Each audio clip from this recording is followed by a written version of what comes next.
আসসালামু আলাইকুম প্রিয় দর্শক, স্বাগত জানাচ্ছি আমার দেশ সেকেন্ড লিডে। সঙ্গে আছি আরমান মুজাহিদ। আমাদের আজকের সেকেন্ড লিডের শিরোনাম, আন্দোলন দমনে কর্নেল রাজীবকে গুলির নির্দেশ হাসিনার। নিউজটি লিখেছেন সৈয়দ আবদাল আহমদ। চলুন দর্শক, বিস্তারিত জেনে নেওয়া যাক।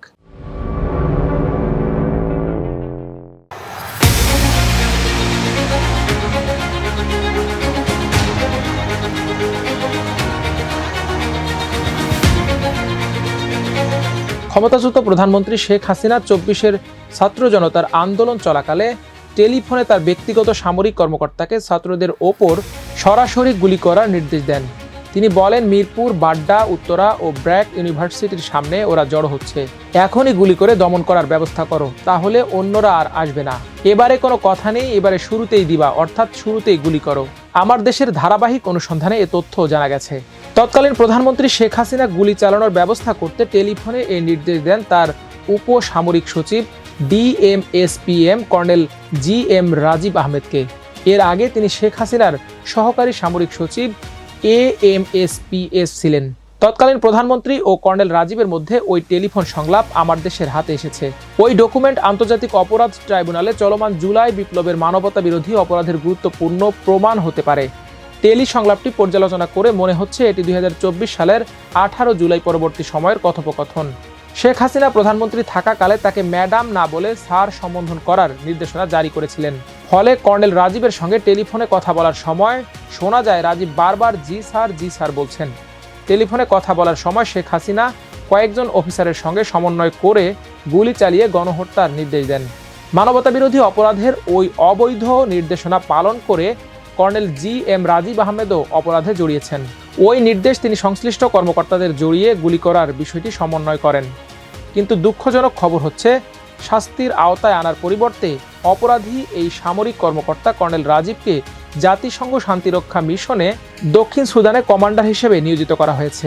তিনি বর্তমানে দক্ষিণ সুদানে রয়েছেন এবং আগামী ফেব্রুয়ারি থেকে মার্চ সময়কালে মিশন শেষ করে তার বাংলাদেশে ফেরত আসার কথা রয়েছে। এ ঘটনা জাতিসংঘ শান্তিরক্ষা মিশনে বাংলাদেশের সেনা সদস্যদের অবস্থানকে প্রশ্নবিদ্ধ করেছে বলে সংশ্লিষ্টদের অভিমত। তারা অবিলম্বে বিতর্কিত এই সামরিক কর্মকর্তাকে শান্তিরক্ষা মিশন থেকে প্রত্যাহারের পরামর্শ দিয়ে বলেন, নইলে এ ঘটনা বাংলাদেশের জন্য বড় বিপদ এবং হুমকি বয়ে আনবে। গুমের অভিযোগে অভিযুক্ত তৎকালীন প্রধানমন্ত্রী শেখ হাসিনার সামরিক সচিব মেজর জেনারেল কবির আহমেদকেও রাষ্ট্রদূত করে সেনাবাহিনী থেকে তার চাকরি পররাষ্ট্র মন্ত্রণালয়ে ন্যস্ত করা হয়েছে। গত ২২ সেপ্টেম্বর এক প্রজ্ঞাপনে তাকে রাষ্ট্রদূত করার কথা জানানো হয়। তিনি যতদিন রাষ্ট্রদূত হিসেবে কোনো মিশনের দায়িত্ব না পাচ্ছেন ততদিন পররাষ্ট্র মন্ত্রণালয়েই থাকবেন। এক সময় প্রতিরক্ষা গোয়েন্দা মহাপরিদপ্তর DGFI এর পরিচালকের দায়িত্ব পালন করা কবির আহমেদ ২০২২ সালের মার্চে তৎকালীন প্রধানমন্ত্রী শেখ হাসিনার সামরিক সচিবের দায়িত্ব পান। ওই বছরের ২০ জুলাই পদোন্নতি পেয়ে তিনি মেজর জেনারেল হন।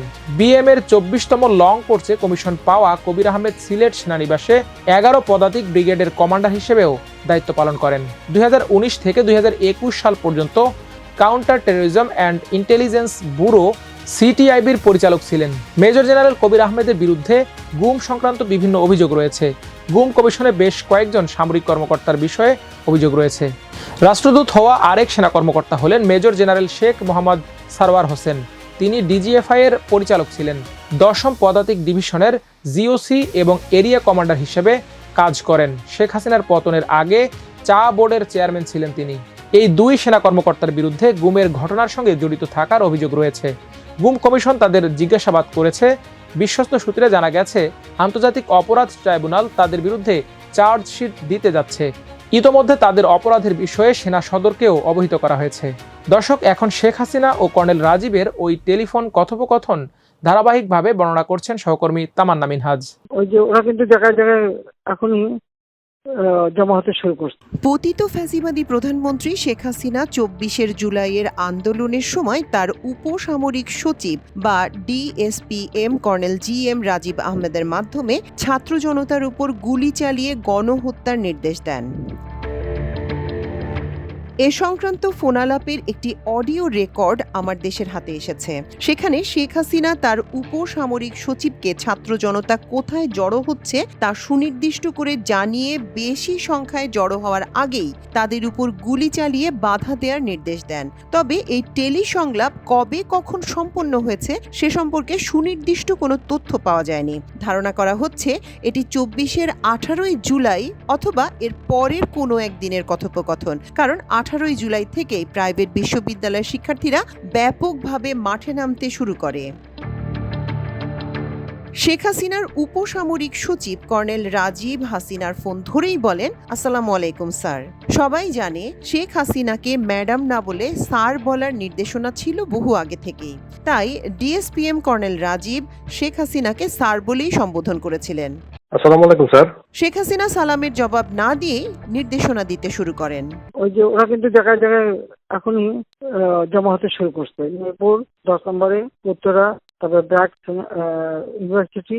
এ সময় শেখ হাসিনা স্থান সুনির্দিষ্ট করে বলেন, ছাত্ররা মিরপুর 10, বাড্ডা, উত্তরা ও ব্র্যাক ইউনিভার্সিটি এলাকায় জড়ো হচ্ছে। তারা বেশি সংখ্যায় জড়ো হওয়ার আগেই যেন তাদের উপর গুলি করা হয়, তাহলে আর তারা জড়ো হতে সাহস পাবে না, গলির ভেতর ঢুকে যাবে।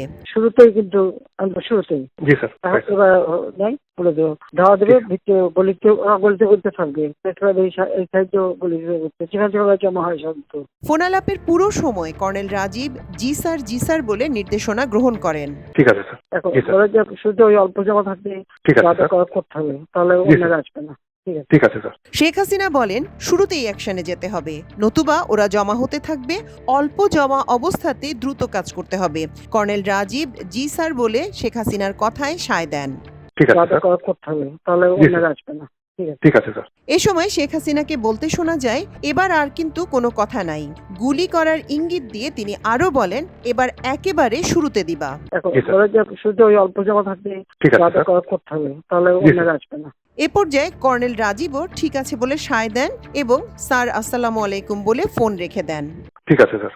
স্যার আসসালাম। সাবেক প্রধানমন্ত্রীর উপসামরিক সচিব কর্নেল রাজীবের মাধ্যমে শেখ হাসিনা যে ছাত্র জনতার উপর গণহত্যা চালানোর নির্দেশ দিতেন, ফোনালাপের এই ভিডিও তারই একটি প্রমাণ। এর আগে গতকালই আমার দেশে ফাঁস হওয়া আরেকটি অডিওতে শোনা যায়, ২৪-এর ৫ আগস্ট পালানোর আগ মুহূর্তে কর্নেল রাজীব টেলিফোন করেন সালমান এফ রহমানকে। রেহানা আপা কথা বলবেন বলে শেখ রেহানাকে ফোন ধরিয়ে দেন। ধারণা করা হয় পালিয়ে যাওয়ার মুহূর্তে হেলিকপ্টার থেকে ফোন করেছিলেন শেখ রেহানা। এ ফোন কলে শেখ রেহানা দ্রুত সালমানকে বাসা ছেড়ে পালিয়ে যাওয়ার পরামর্শ দেন। কর্নেল রাজীব শেখ হাসিনার পাশাপাশি শেখ রেহানারও ঘনিষ্ঠ ছিলেন সাবেক প্রধানমন্ত্রীর সামরিক উপদেষ্টা মেজর জেনারেল অবসরপ্রাপ্ত তারেক আহমেদ সিদ্দিকেরও। শেখ হাসিনাকে ভারতে রেখে আসার দলেও ছিলেন রাজীব। অথচ বর্তমান অন্তর্বর্তী সরকারের আমলে কর্নেল রাজীবের প্রমোশন হয়েছে এবং প্রাইজ পোস্টিং দিয়ে তাকে জাতিসংঘের শান্তিরক্ষা মিশনে দক্ষিণ সুদানে কমান্ডার হিসেবে পাঠানো হয়েছে।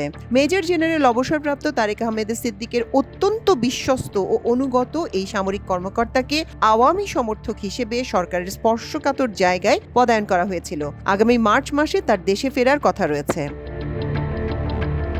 মাল্টিমিডিয়া ডেস্ক, আমার দেশ। দর্শক, আজ এই পর্যন্তই। সবাই ভালো থাকুন, সুস্থ থাকুন, থাকুন আমার দেশের সঙ্গে। আল্লাহ হাফেজ।